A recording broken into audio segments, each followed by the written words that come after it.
এই চ্যানেলে সম্প্রচারিত সকল খবরই সচেতনতামূলক এবং শিক্ষণীয়, কোনো কিছুই প্রভাবিত নয়। বসিরহাটের গ্রামীণ শ্রমিক ও কৃষকদের নিয়ে আজ এসডিও অফিসে জোরালো আন্দোলন করল পিপলস ব্রিগেড। গত কয়েক বছর ধরেই এই এলাকার বিড়ি শ্রমিক, সেলাই শ্রমিক, ইটভাটা শ্রমিক, ক্ষেত মজুর ও ছোট চাষিদের নিয়ে ব্যাপক আন্দোলন করেছে এই দল।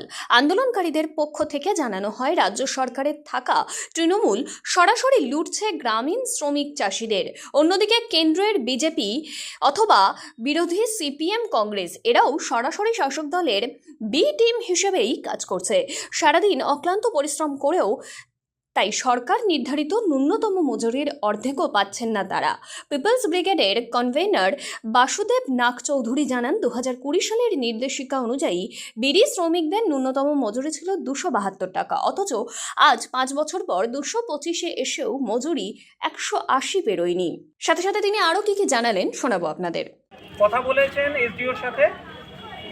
ওনারা যেটা বলছেন সেটা হচ্ছে যে আমাদের এই যে দাবি, যে দাবিগুলো একেবারে ন্যায্য দাবি, সেই দাবিগুলো আমাদের এই যে ডেপুটেশনের কপি, যাতে এই সমস্ত দাবিগুলো লেখা রয়েছে, আমাদের কি রোজ চাই, আমাদের কি কি চাই, সমস্ত কথা যে লেখা রয়েছে, এইটা ওনারা আজকেই সমস্ত বিডিও অফিসে সার্কুলার পাঠিয়ে দিচ্ছেন, ফরওয়ার্ড করে দিচ্ছেন।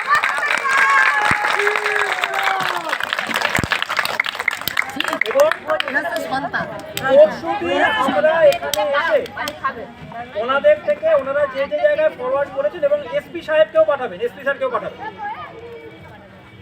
এই সমস্তটা পরশুদিন আমরা এখানে আসবো, আমাদের প্রতিনিধি আসবে, কেউ যারা এলে ওনাদের অফিস থেকে এই যে ফরওয়ার্ড করা হয়েছে, সব জায়গায় যে সার্কুলার পাঠিয়ে দেওয়া হয়েছে তার মেমোটা আমাদেরকে ওনারা দিয়ে দেবেন।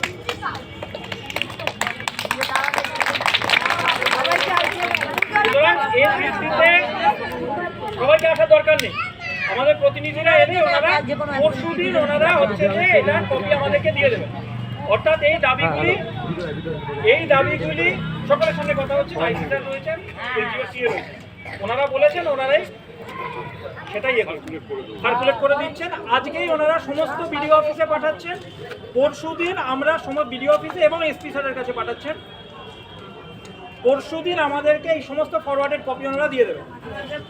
সুতরাং তার ভিত্তিতে আলোচনা করে আমরা আশা করব যে ইমিডিয়েটলি এটার সলিউশন করা হবে, তাই তো? স্যার কিছুটা পাবো তো স্যার? স্যার এই যে স্যার কিছুটা পাবো তো?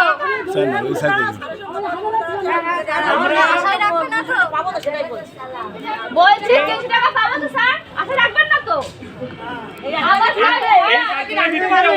মিটিং করবেন, অন্তত এতক্ষণ পর্যন্ত আমরা কিছুই বুঝতে পারছি না যে ওনারা কি করবে। আজকে যেটা ওনারা বলতেই পারছিলেন না কত দিনের মধ্যে আলোচনা করবেন, আজকে ওনারা সার্কুলার করবেন এবং পরশুদিন আমরা তার কপি পেয়েছি।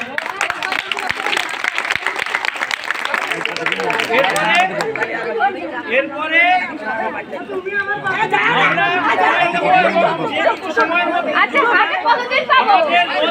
না হয় তাহলে কিন্তু আমাদেরকে পরবর্তী পদক্ষেপ নিতে আমরা বাধ্য থাকবো।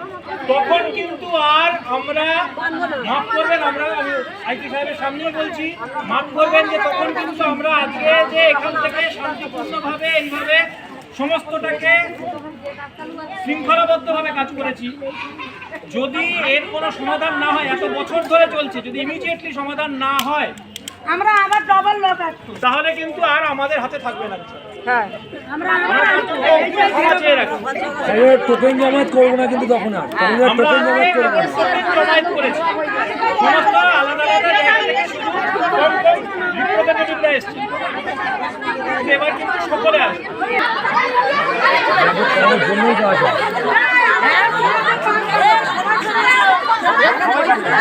সবাই সামনে যাবে, ভেতরে যাবে না, কেউ সামনে যাবে।